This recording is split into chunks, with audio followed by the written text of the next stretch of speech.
ಇತ್ತೀಚಿನ ಸಂಚಿಕೆಗಳನ್ನು ಜಾಹೀರಾತಿನ ಕಿರಿಕಿರಿ ಇಲ್ಲದೆ ನೋಡಿ.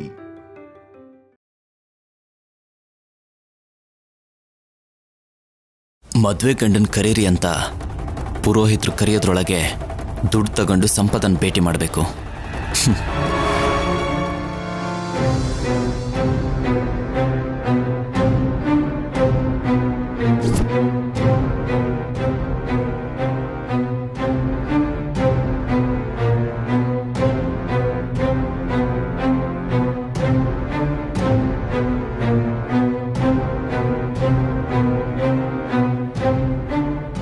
ನಿನ್ಮೇಲ್ ಭಾರ ಹಾಕಿ ಸಂಪದಗೋಸ್ಕರ ಇಷ್ಟು ದೊಡ್ಡ ರಿಸ್ಕ್ ತಗೋತಿದ್ದೀನಿ. ಆ ಸಿಂಧುವಿಂದ ನಮ್ಮನ್ನ ನೀನೇ ಕಾಪಾಡ್ಬೇಕಮ್ಮ.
ಅನ್ಕೊಂಡಿರೋ ಹಾಗೇನೆ ಕೋಟಿ ರೂಪಾಯಿ ಕೈಗೆ ಸಿಕ್ಕಿದೆ.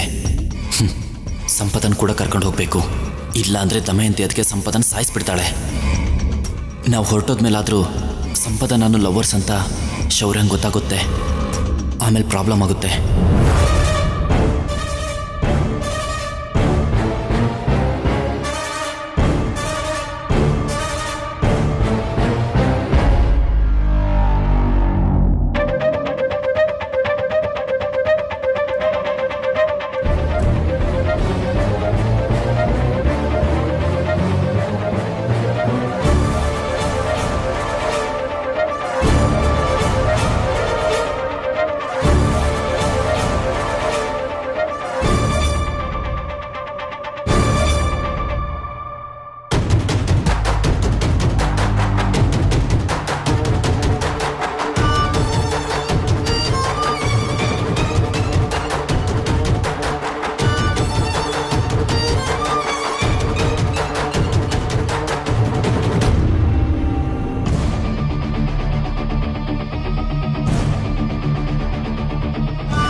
ಸ್ಯಾಮ್, ಸಿದ್ದು, ನೀನ್ ಯಾಕೆ ಇಲ್ಲಿಗೆ ಬಂದೆ? ಹೊರಟೋಗು, ಯಾರಾದ್ರೂ ನೋಡ್ತಾರೆ. ದುಡ್ಡು ಸಿಕ್ಕಿದೆ ಸ್ಯಾಮ್. ಎಲ್ಲರೂ ಮಂಟಪದ ಹತ್ರ ಇದ್ದಾರೆ. ನೀನು ಬಂದ್ರೆ ಇಬ್ರು ಸೇರಿ ಓಡೋಗ್ಬೋದು. ಹುಚ್ಚ ಸಿದ್ದು ನಿನ್ಗೆ. ಹೊರಗಡೆ ನಿಮ್ಮಮ್ಮ, ನಮ್ಮತ್ತೆ, ಕಲ್ಯಾಣಿ ಎಲ್ಲ ಇದ್ದಾರೆ. ಅಯ್ಯೋ, ಪ್ರಾಬ್ಲಮ್ ಆಗುತ್ತೆ. ನನಗ್ ಸ್ವಲ್ಪ ಅನೀಸಿ ಅನಿಸ್ತಿದೆ. ಪೇನ್ ಕೂಡ ಬರೋ ಹಾಗಿದೆ. ನಾನು ಇವಾಗ ಬರಕ್ಕಾಗಲ್ಲ ಸಿದ್ದು. ಆದ್ರೂ ನಿನಗೆ ಹೇಳಿದ್ನಲ್ಲ, ನಾನು 6 months ಆದ್ಮೇಲೆ ಬರ್ತೀನಿ, ಮೊದಲು ನೀನು ಹೊರಟೋಗು ಅಂತ. ನಮ್ಮ ಹತ್ರ ಅಷ್ಟು ಟೈಮ್ ಇಲ್ಲ ಸ್ಯಾಮ್. ನಮ್ಮ ಬಗ್ಗೆ ದಮಯಂತಿ ಅದಕ್ಕೆ ಗೊತ್ತಾಗೋಗಿದೆ.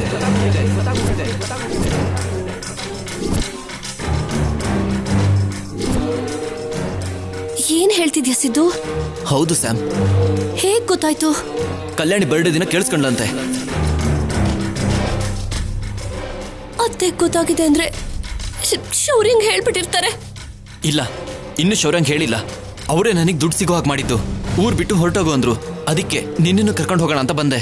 ನೀನ್ ಇಲ್ಲೇ ಇದ್ರೆ ನಿನ್ನನ್ನು ಮಾತ್ರ ಸುಮ್ಮನೆ ಬಿಡಲ್ಲ ಸಂಪದ. ಬಾ. ಬೇಡ ಸಿದ್ದು, ಬೇಡ ಸಿದ್ದು.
ಏಯ್, ಕೋಟಿ ಕೊಡ್ತೀನಿ ಅಂದಿದ್ದೆ, ಕೊಟ್ಟಿದ್ದೀನಿ.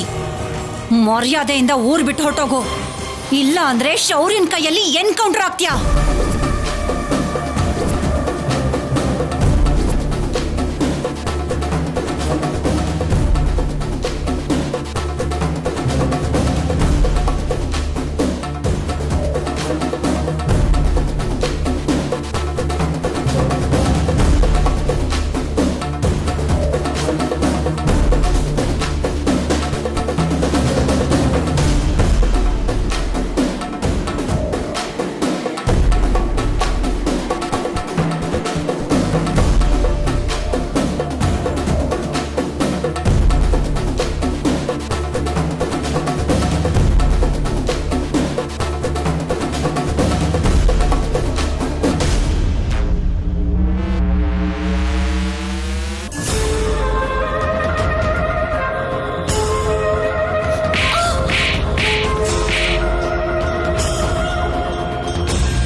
ಅವನಿಗೆ ₹1,00,00,000 ತಗೊಂಡು ಓಡ್ ಹೋಗು, ಇಲ್ಲ ಅಂದ್ರೆ ನನ್ನ ಮಗ ಸಾಯಿಸ್ಬಿಡ್ತಾನೆ ಅಂತ ಹೇಳಿದ್ರು.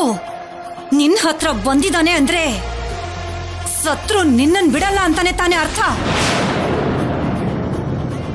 ಆವತ್ತು ಅನುಪಮ ಹತ್ರ ಆವಾಗ ನಾನು ಪ್ರೀತಿಸಿದ್ದೆ, ಈಗ ಎಲ್ಲ ಮರ್ತು ಹೋಗಿದ್ದೀನಿ ಅಂದಿದ್ದಕ್ಕೆ ನಿಜ ಇರ್ಬಹುದು ಅಂತ ಒಂದು ಚಿಕ್ಕ ಸಂದೇಹ ಇತ್ತು. ಆದ್ರೆ ಈಗ ನನ್ಗೆ ಪೂರ್ತಿ ಕ್ಲಾರಿಟಿ ಸಿಕ್ತು, ನೀನಾಗ್ಲಿ ಅವನಾಗ್ಲಿ ಬದಲಾಗಲ್ಲ ಅಂತ. ನನ್ನ ಮಗ ನಿನ್ನ ಹುಚ್ಚಂತರ ಪ್ರೀತಿಸ್ತಾ ಇದ್ದಾನೆ. ನಿಜ ಗೊತ್ತಾದಾಗ್ಲೇ ನಿನ್ನ ಸಾಯಿಸ್ಬಿಡೋಣ ಅಂತ ಬಂದೆ. ಆದ್ರೆ ಅವತ್ತು ನಿನ್ನ ಅದೃಷ್ಟ ಚೆನ್ನಾಗಿತ್ತು, ಶೌರ್ಯ ನಿನ್ನ ಪಕ್ಕದಲ್ಲೇ ಇದ್ದ. ನಾನು ಬರ್ತಿದ್ದ ಹಾಗೆ ನನ್ನ ಹತ್ರ ಮಾತು ತಗೊಂಡ. ಆ ಕ್ಷಣನೇ ಅವನಿಗೆ ನಿನ್ ಮೇಲಿರೋ ಪ್ರೀತಿನ ನಂಬಿಕೆನ ನೋಡಿ ನಿಜ ಹೇಳಿದ್ರು ನನ್ನ ಮಾತನ್ನ ನಂಬದೆ ನನ್ಗೆ ರಿವರ್ಸ್ ಹೊಡಿತಾನೆ ಅಂತ ಸುಮ್ನೆ ಆದೆ. ನನ್ನ ಸೊಸೆ ಬೇರೆ ಹುಡುಗನ್ನ ಪ್ರೀತಿಸಿದ್ದಾಳೆ ಅಂತ ಗೊತ್ತಾದಾಗ ನನ್ಗೆ ಅಸಹ್ಯ ಆಯ್ತು. ಇವಾಗ 9 ತಿಂಗಳು ತುಂಬಿರೋ ನಿನ್ನ ಕೈ ಹಿಡ್ಕೊಂಡು ಕರ್ಕೊಂಡು ಹೋಗೋ ಅಷ್ಟು ಪ್ರೀತಿ ಇನ್ನು ನಿಮ್ಮಿಬ್ರು ಮಧ್ಯೆ ಇದೆ ಅಂತ ಇವಾಗ ನಿನ್ನ ನೋಡಿದ್ಮೇಲೆ ನನಗೆ ಅನುಮಾನ ಬರ್ತಿದೆ.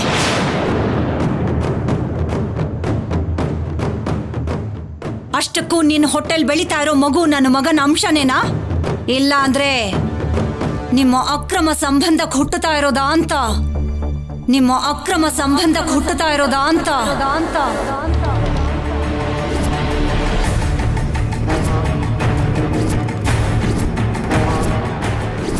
ಅತ್ತೆ, ಹಾಗೆ ಹೇಳ್ಬೇಡಿ, ನಿಜವಾಗ್ಲೂ ಇದು ಶೌರ್ಯನ್ ಮಗುನೇ. ಏನ್ ಪ್ರೂಫು?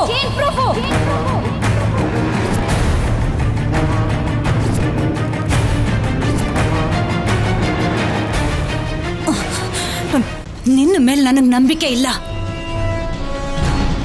ನಿನ್ನ ಹತ್ರ ಮಾತಾಡೋದಕ್ಕೂ ಅಸಹ್ಯ ಆಗ್ತಾ ಇದೆ ನನಗೆ. ನಿನ್ನಂತ ಹೆಣ್ಣು ಇರ್ತಾಳ ಅಂತ ಅನಿಸ್ತಿದೆ. ನಿಜ ಗೊತ್ತಾದ್ಮೇಲೂ ಕೂಡ ನಿನ್ನನ್ನ ಸಾಯಿಸ್ದೆ ಸುಮ್ಮನೆ ಯಾಕೆ ಬಿಟ್ಟಿದ್ದೀನಿ ಗೊತ್ತಾ? ತುಂಬು ಗರ್ಭಿಣಿಯಾಗಿರೋ ಹೆಣ್ಣನ್ನ ಸಾಯಿಸೋದು ಮಹಾ ಪಾಪ ಅಂತ ಸುಮ್ಮನೆ ಇದ್ದೀನಿ. ಆ ಪಾಪ ನನಗ್ ಸುತ್ಕೋಬಾರ್ದು ಅಂತ ನನ್ನ ಕೋಪನ ಸಹಿಸ್ಕೊಂಡು ಸುಮ್ಮನೆ ಇದ್ದೀನಿ. ನಿನ್ನ ಕುತ್ತಿಗೆ ಹಿಡ್ದು ಆಚೆ ಹಾಕ್ಬೇಕು ಅಂದ್ರು ನಿನ್ನನ್ನ ಮುಟ್ಬೇಕಲ್ಲ ಅಂತ ಸುಮ್ಮನೆ ಇದ್ದೀನಿ. ಮರ್ಯಾದೆಯಾಗಿ ಇಲ್ಲಿಂದ ಹೊರಟೋಗು. ಕಲ್ಯಾಣ ಮಂಟಪದಲ್ಲಿ ಮದ್ವೆ ಗಂಡಿಲ್ಲ ಅಂತ ಇಷ್ಟೊತ್ತಿಗೆ ಎಲ್ರೋ ಹುಡುಕ್ತಾ ಇರ್ತಾರೆ. ಅವ್ರು ವಾಪಸ್ ಇಲ್ಲಿಗೆ ಬರೋ ಹೊತ್ತಿಗೆ ನೀನು ಇಲ್ಲಿಂದ ಹೊರಟೋಗು. ಇಲ್ಲ ಅಂದ್ರೆ ನಾಳೆ ಆದ್ರೂ ನಾನೇ ನಿನ್ಗೆ ವಿಷ ಹಾಕಿ ಸಾಯಿಸ್ಬಿಡ್ತೀನಿ.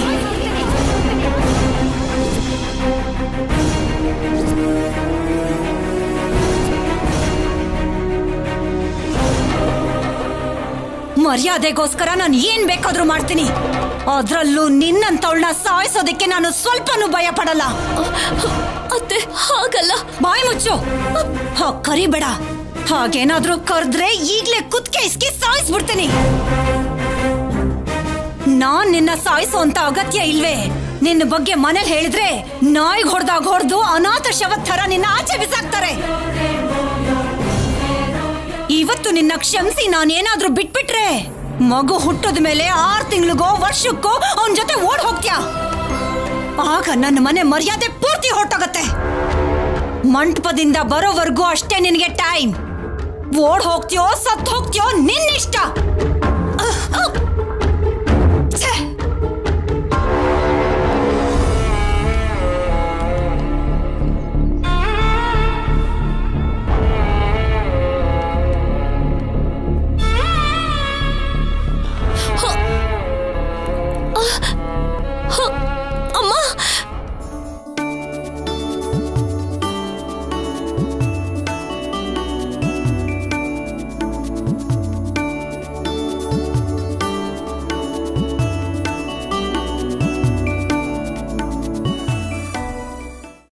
ಇತ್ತುಗೊಳ್ಳಿ ಪುರೋಹಿತ್ರೆ, ಆಕಳ್ ತುಪ್ಪ. ಸರಿನಮ್ಮ. ಇನ್ನೇನಾದ್ರೂ ಬೇಕಾ ಪುರೋಹಿತ್ರೆ? ವರನ ಕರ್ಕೊಂಬಂದ್ರೆ ಕಾರ್ಯಕ್ರಮನ ಶುರು ಮಾಡ್ಬಿಡೋಣ. ಸರಿ ಪಲ್ಲವಿ, ಸಿದ್ದುನ್ ಕರ್ಕೊಂಬರೋದು ಕೇಳಮ್ಮ. ಸರಿ ಅತ್ತೆ. ಏನ್ರಿ, ನನ್ ತಮ್ಮನಂತೆ ಕರ್ಕೊಂಡ್ ಬನ್ನಿ. ಮೇಕಪ್ ರೂಮ್ ಅಲ್ಲಿ ಇದ್ದಾನೆ. ಸರಿ, ಬೇಗ ಹೋಗಿ. ಏನ್ ಚಿನಿ, ಹೇಗಿದ್ಯಾ? ಚೆನ್ನಾಗಿದ್ದೀನಿ ಚಿಕ್ಕಪ್ಪ, ನೀವ್ ಹೇಗಿದ್ದೀರಾ? ಚೆನ್ನಾಗಿದ್ದೀನಿ. ಹೌದು, ನಿಮ್ಮ ಅಪ್ಪ ಎಲ್ಲಿ? ಊಟದ ಹತ್ರ ಇದ್ದಾರೆ, ಬನ್ನಿ ಕರ್ಕೊಂಡು ಹೋಗ್ತೀನಿ. ಏ ಬಾಲಾಜಿ, ಇಲ್ಬಾ. ಯಜಮಾನ್ರೆ, ಬೇಗ ಹೋಗಿ ಸಿದ್ದುನ್ ಬರೋದಕ್ಕೆ ಹೇಳ್ತಿದ್ದಾರೆ ಅಂತ ಹೇಳು. ಸರಿ ಯಜಮಾನ್ರೆ, ನೀವು ಬನ್ನಿ. ಸಿದ್ದು ಅವರೇ, ಸಿದ್ದು ಅವರೇ, ಪುರೋಹಿತರು ಕರೀತಿದ್ದಾರೆ, ಬೇಗ ಬನ್ನಿ. ಸಿದ್ದು ಅವರೇ, ಸಿದ್ದು ಅವರೇ, ಸಿದ್ದು ಅವರೇ, ಸಿದ್ದು ಅವರೇ, ಸಿದ್ದು ಅವರೇ, ಸಿದ್ದು ಅವ್ರು ಎಲ್ಲಾದ್ರೂ ಹೋಗಿದಾರಾ? ಬಾಲಾಜಿ, ಸಿದ್ದು ಎಲ್ಲಿ? ಕಾಣಿಸ್ತಿಲ್ಲ ಯಜಮಾನ್ರೆ. ಸಿದ್ದು ಏನಾದ್ರೂ ಚಿಕ್ಕ ಹುಡುಗನ ಕಾಣಿಸ್ತಿಲ್ಲ ಅನ್ನೋದಕ್ಕೆ ಎಲ್ಲಾ ಕಡೆ ನೋಡ್ದೆ ಯಜಮಾನ್ರೆ, ಬೇಕಾದ್ರೆ ನೀವೇ ನೋಡ್ಕೊ ಬನ್ನಿ. ಬನ್ನಿ ಮಾವ. ಹಾ ಬಾ. ಈ ಟೈಮಲ್ಲಿ ಎಲ್ಲಿಗೆ ಹೋಗಿರ್ತಾನೆ ಶೌರ್ಯ? ಕಾಲ್ ಮಾಡ್ತೀನಿ ರೀ ಮಾವ.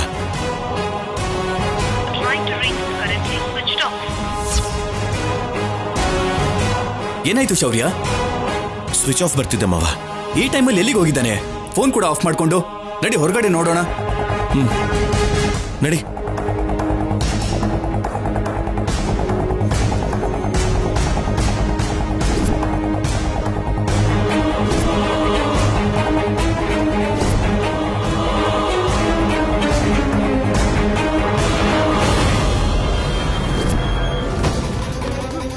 ಶೌರ್ಯ, ಅಮ್ಮ ಅವ್ರಿಗೆ ಹೇಳೋಣವಾ? ಬೇಡ ಮಾವ, ನಾವೇ ಹುಡ್ಕೋಣ. ಶೌರ್ಯ ಅವರೇ, ಸಿದ್ದು ಅವರು ಮದ್ವೆ ಪಟ್ಟಿನಲ್ಲೇ ಬೈಕಲ್ಲಿ ಎಲ್ಗೋ ಹೋಗ್ತಿದ್ದಾರೆ. ಕರಿತಿದ್ರು, ಹೋಗ್ಬಿಟ್ರು.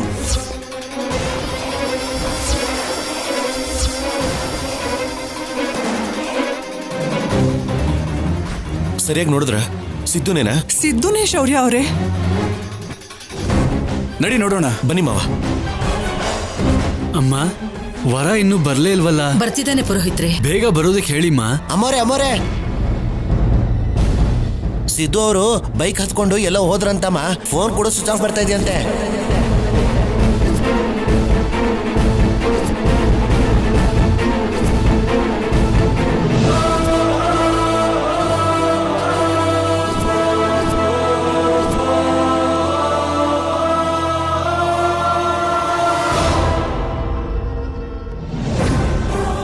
ಏನ್ ಹೇಳ್ತಿದ್ಯೋ? ತಲೆ ಕೆಟ್ಟಿದ್ಯಾ ನಿನಗೆ? ನಿಜ ಯಜಮಾನ್ರೆ, ಶೌರ್ಯ ಅವರು ಚಿನ್ನಿ ಯಜಮಾನ್ರು ಅವರನ್ನು ಹುಡ್ಕೋಕ್ ಹೋಗಿದ್ದಾರೆ.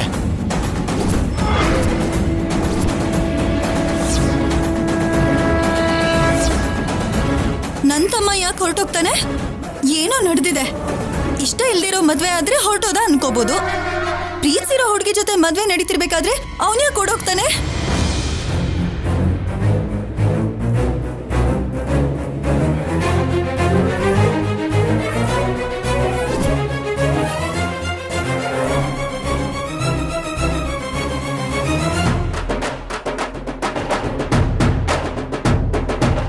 ಇಲ್ ನೋಡು ದಮಯಂತಿ, ನನ್ ಸೊಸೆನ ನೋಡ್ತಾ ಇದ್ರೆ ಮಹಾಲಕ್ಷ್ಮಿ ತರ ಕಾಣಿಸ್ತಾ ಇದ್ದಾಳೆ. ನನ್ ದೃಷ್ಟಿನೇ ಬೀಳೋ ತರ ಇದೆ. ಬೆಳಿಗ್ಗೆಯಿಂದ ಯಾವ ಪಾಪಿಗಳ ದೃಷ್ಟಿ ಬಿದ್ದಿದ್ಯೋ ಏನೋ, ಎಷ್ಟು ಹೊಟ್ಟೆ ಕಿಚ್ಪಟ್ಟಿದಾರೋ ಏನೋ.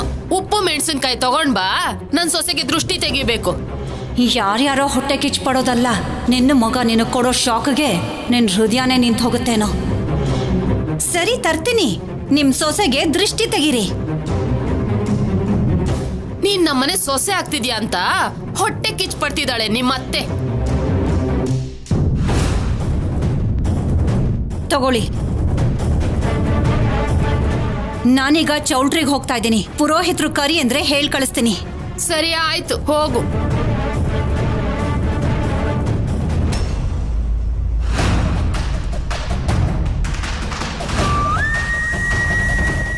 ಅಮ್ಮ, ನಾವು ಕೂಡ ಹೊರಗಡೆ ಎಲ್ಲ ಹುಡ್ಕೋಣ ಬನ್ನಿಮಾ. ಎಲ್ರ ಜೊತೆ ನಾನು ಹುಡುಕ್ಲಿಲ್ಲ ಅಂದ್ರೆ ಅನುಮಾನ ಬಂದ್ಬಿಡುತ್ತೇನೋ. ನಡಿ ಪಲ್ಲವಿ. ಬಾ.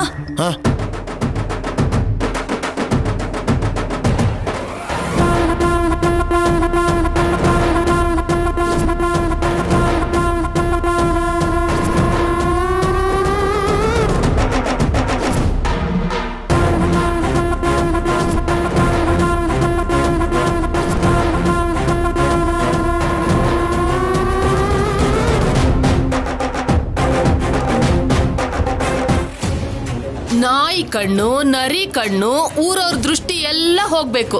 ಇಲ್ಲಿ ನೋಡು ಸೊಸೆ, 3 ಸಲ ತೂ ತೂ ತೂ ಅಂತ ಉಗಿ. ಅನ್ನು ಅಮ್ಮೋರೆ ಸಿದ್ದು ಅವರು ಕಾಣಿಸ್ತಿಲ್ವಂತೆ, ಎಲ್ಗೋ ಓಡೋಗಿದಾರಂತೆ.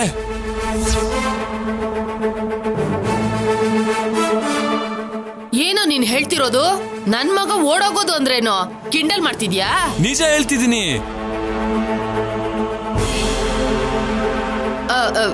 ಇಲ್ಲಿ ನೋಡು ಸೊಸೆ, ಅವನು ಇಲ್ಲೇ ಎಲ್ಲೋ ಇರ್ತಾನೆ. ನಾನು ಹೋಗಿ ಕರ್ಕೊಂಡ್ ಬರ್ತೀನಿ, ನೀನೇನು ಬೇಜಾರ್ ಮಾಡ್ಕೋಬೇಡ. ನೀನ್ ಇಲ್ಲೇ ಕೂತ್ಕೊಂಡಿರೋ. ನಡಿಯೋ. ಅಮ್ಮನೋರೆ ಬನ್ನಿ. ಸಿದ್ದು ನಿಜವಾಗ್ಲೂ ಓಡೋಗಿದಾನ? ಹಬ್ಬ, ಅವ್ನು ಕೆಟ್ಟವನೇ ಆಗಿದ್ರು ಇದು ಒಂದ್ ವಿಷಯದಲ್ಲಿ ಮಾತಿಗೆ ತಪ್ಪಲಿಲ್ಲ ಅವನು. ಇನ್ನು ನನ್ನ ಜೀವನ, ಸಂಪದ ಜೀವನ ಸೇಫ್. ಇವಾಗ ತುಂಬಾ ಖುಷಿ ಆಗ್ತಿದೆ. ಸಿದ್ದು ಓಡೋಗಿದ್ದಾನೆ. ನನ್ನ ಮದ್ವೆ ನಿಂತೋಯ್ತು ಅಂತ ಅಜ್ಜಿ ಎಷ್ಟು ಬೇಜಾರು ಮಾಡ್ಕೋತಿದ್ದಾಳೋ ಏನೋ.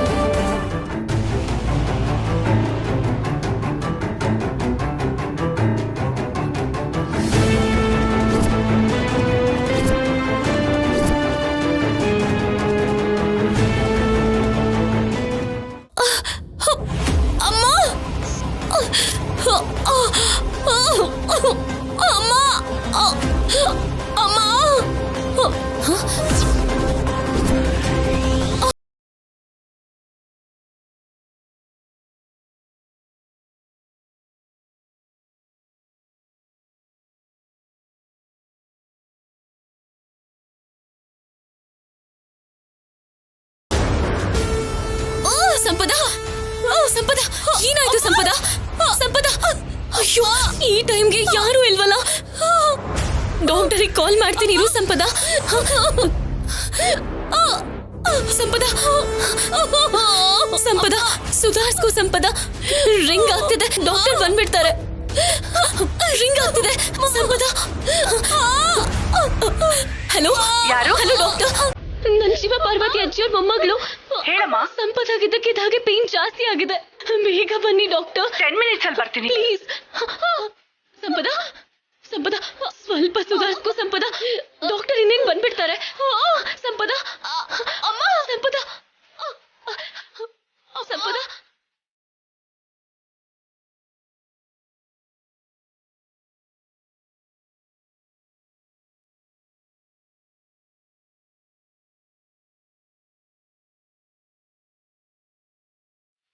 ಏನ್ರಿ, ನನ್ ತಮ್ಮ ಕಾಣಿಸಿದ್ನಾ?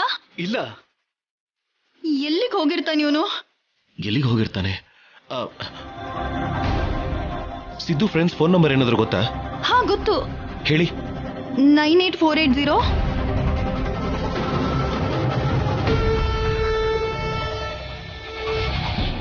ಹಲೋ, ಸಿದ್ದು ಏನಾದ್ರು ಅಲ್ಲಿಗೆ ಬಂದಿದ್ದಾನಾ? ಇಲ್ಲ ಸರ್, ಬರ್ಲಿಲ್ಲ. ಸಿದ್ದು ಮದ್ವೆ ಅಲ್ವಾ ಇವತ್ತು? Thank you.